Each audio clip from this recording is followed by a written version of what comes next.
حضرت علی ابن ابی طالب رضی الله عنه لباس کهنه پینه بسته به تن داشت و نشسته تسبیح می گفت.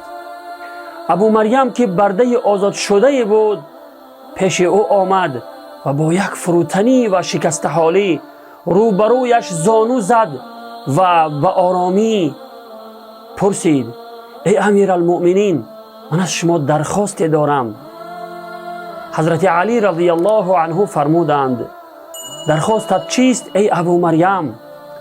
ابو مریم جواب داد: درخواستم این است که این لباس را از تنتان بدر کنید، چون که خیلی کهنه و فرسوده شده است. حضرت علی رضی الله عنه با شنیدن این سخن به لباسش نگاه کرد و گوشه آن را برویش گذاشت و شروع به گریستن کرد و صدای حق حق گریه اش بلند شد. ابو مریم با خجالت گفت: ای امیر المؤمنین، اگر می دانستم که این درخواست من شما را به این حالت می اندازد، هرگز از شما نمی خواستم که آن را از تنتان بدر کنید.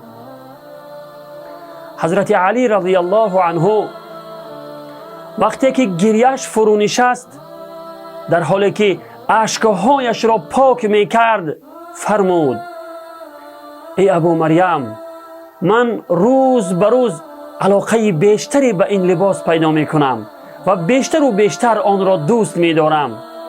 این لباس را دوست و محبوبم به من هدیه داده بود.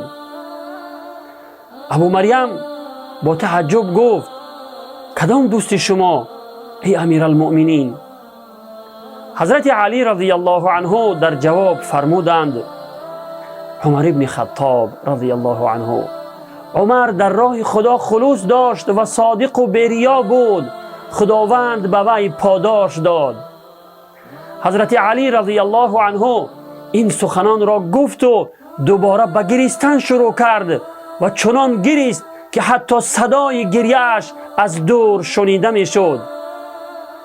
بله برادران و خواهران عزیز، این بود محبت صحابه و اهل بیت رسول الله صلی الله علیه و سلم.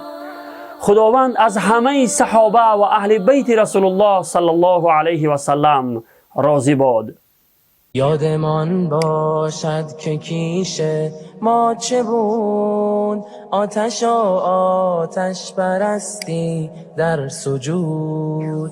هدیه آورد سوی ما یار رسول، دین را چون ماه تابان در هلول. آری آن ناجی از جنس بشر، آن راد مردی که نامش بود عمر. دین حق را هدیه آورد سوی ما،